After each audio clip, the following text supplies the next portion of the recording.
Claudine Barreto, Raymart Santiago at Mon Tulfo nagkasakitan sa airport. Lumapag sa NAIA Terminal 3 kaninang 11:40 ng umaga ang mag-asawang Claudine at Raymart mula sa kanilang bakasyon sa Boracay via Cebu Pacific Flight 5J896.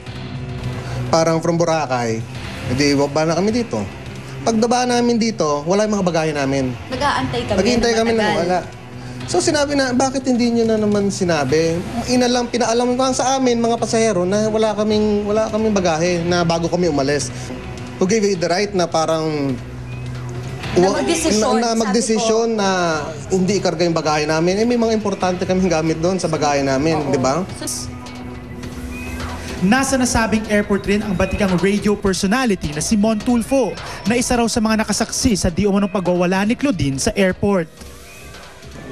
Kagaling ko lang ng Davao, kalalapag ko sa NAIA 3. Palabas na ako sa arrival area. Doon sa my complaint desk, may pinagagalitan na isang ground stewardess. Nagpusisa ako dahil ako yung reporter. Sa gitna ng kaguluhan, namataan ni Raymart na di umunay kinukunan siya ng video ni Mon Tulfo.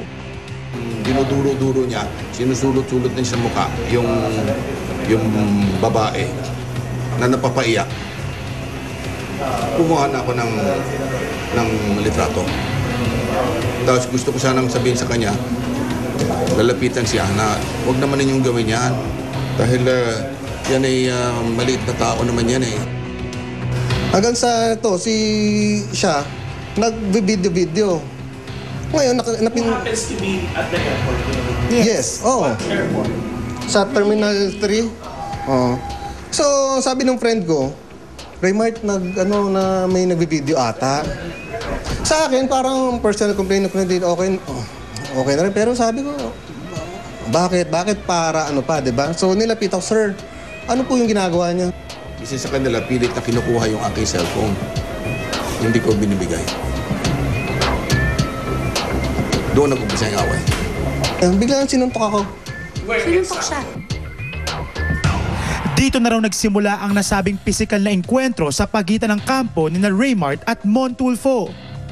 Ginanon ako, tapos sumipa na ganon.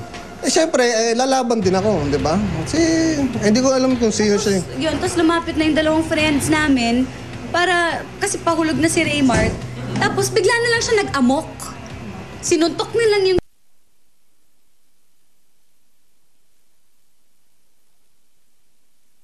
kunin ito. Tapos sinuntok niya ako, hindi siya tumama. Ito pa, si Claudine sinipa. Ito ang pinaka...